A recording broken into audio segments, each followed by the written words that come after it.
హైదరాబాద్ హరిత ప్లాజాలో రామచంద్రరావు అధ్యక్షతన BJP office parade సమీక్ష నిర్వహించారు. బీజేపీ ఆఫీస్ ప్యారెడ్స్ పనితీరుపై నితిన్ నబీన్ ఆరా తీశారు. గత 6 నెలల రిపోర్ట్ అడిగిన బీజేపీ చీఫ్ పనితీరు సరిగా లేని వారిపై ఆగ్రహం వ్యక్తం చేశారు.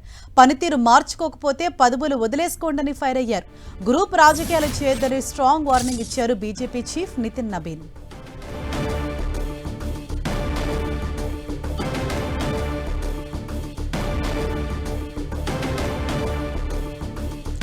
రైట్, మరింత సమాచారంతో మా ప్రతినిధి అజయ్ మనకు అందుబాటులో ఉన్నారు. రైట్ అజయ్, ఇటు నితిన్ నబీన్ ఇప్పటికే లాస్ట్ 6 months రిపోర్ట్ను తెచ్చుకున్నట్లు తెలుస్తోంది.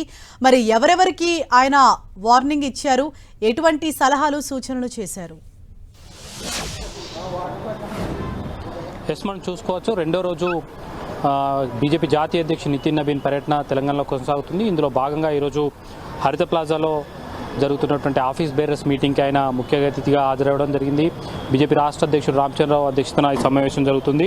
అయితే ఆఫీస్ బేరర్స్ పనితీరు పైన ఆయన సమీక్ష చేస్తున్నట్టుగా అయితే తెలుస్తుంది. గత 6 నెలలకు సంబంధించినటువంటి రిపోర్టును ఆయన ఇవ్వాలంటూ కూడా చెప్పినటువంటి పరిస్థితి మనకు కనబడుతుంది. దానికంటే ముందే ఆయన కూడా ఎవరెవరు ఆఫీస్ బేరర్స్కి సంబంధించినటువంటి పనితీరుపై ఒక రిపోర్ట్ను కూడా ఆయన తెప్పించుకున్నట్టు సమాచారం. అందులో పనితీరు సరిగా లేని వారిపైన ఆగ్రహం వ్యక్తం చేసినటువంటి సందర్భం అయితే మనకు కనబడుతుంది.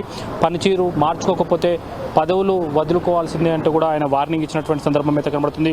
కొందరు పదవులు వచ్చేంత వరకు ఒక తీరు, పదవులు వచ్చిన తర్వాత మరొక తీరుగా వివరిస్తున్నారంటూ కూడా అలాంటి వారు తమ పనితీరును మార్చుకోవాలని, లేకపోతే వారిపై చర్యలు తప్పవంటూ కూడా ఆయన ఒక హెచ్చరికలు అయితే జారీ చేసినటువంటి సందర్భం అయితే కనబడుతుంది. అదేవిధంగా పార్టీలో గ్రూప్ రాజకీయాలు సరైనవి కావు, కేవలం ఆఫీస్లో ప్రెస్ మీట్లు పెట్టడం కాదు, క్షేత్రస్థాయికి వెళ్ళి ప్రజల సమస్యలను గుర్తించండి, క్షేత్రస్థాయికి వెళ్ళి వాళ్ళ పర్యటనలు చేస్తూ వారి యొక్క దానికి సంబంధించినటువంటి కార్యక్రమాలను రూపొందించుకోవాలంటూ కూడా ఆయన ఆదేశించినటువంటి పరిస్థితి కనబడుతుంది. ప్రజలు బీజేపీకి ఓటు వేసేందుకు సిద్ధంగా ఉన్నారు.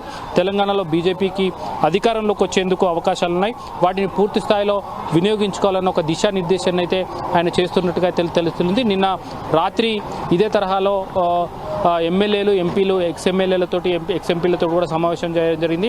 అక్కడ కూడా వీరికి ఇదే తరహాలో సూచనలు, సలహాలు ఇస్తూ వారి పనితీరు పైన ఆగ్రహం వ్యక్తం చేస్తూ వారికి కొంత క్లాస్ పీకినటువంటి పరిస్థితి కూడా కనబడుతుంది. ఈరోజు కూడా అదే కంటిన్యూ అవుతుంది. బీజేపీకి సంబంధించినటువంటి పదాధికారులతో సమావేశమైన సందర్భంలో గత 6 నెలలకు సంబంధించినటువంటి రిపోర్ట్ను అడగడం ఒకటైతే వాళ్ళ పనితీరు సమీక్షిస్తూ ఎవరెవరైతే పనితీరు సరిగా లేదో వారికి హెచ్చరికలు కూడా జారీ చేస్తున్నటువంటి సందర్భం అయితే కనబడుతుంది. మొత్తంగా చూసుకున్నట్లయితే ఏదైతే రాబోయే అసెంబ్లీ ఎన్నికల్లో అధికారంలోకి చేపట్టాలంటే వీరి పనితీరును మార్చుకోవాల్సిన అవసరం ఉంది.